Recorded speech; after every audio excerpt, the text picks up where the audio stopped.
Dubai আলতামাম, মাশাআল্লাহ। এখানে ওনারা গার্ডেনে কাশফুল লাগাইছে।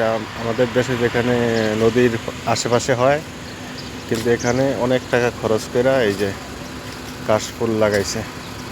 দেখতে অনেক সুন্দর। এখানে এই যে একটা ফুল গাছ, জানি না এটা কিসের কি ফুল, অনেক বড়।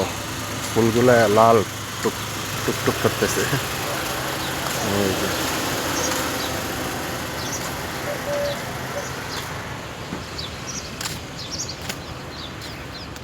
এই যে একটা পাখি, ঘুঘু পাখি।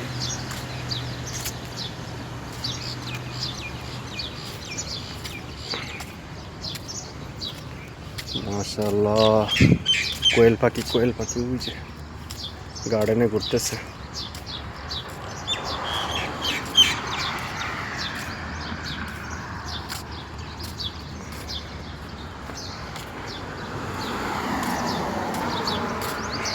দুবাই আলতামাম জায়গাটা কেমন আপনারা জানিয়েন। শালিক পাখিও আছে এখানে। এই যে চারিদিকে পাখির কিচির মিচির আছে। জায়গাটা অনেক শান্ত এবং খুবই সুন্দর, নিরিবিলি।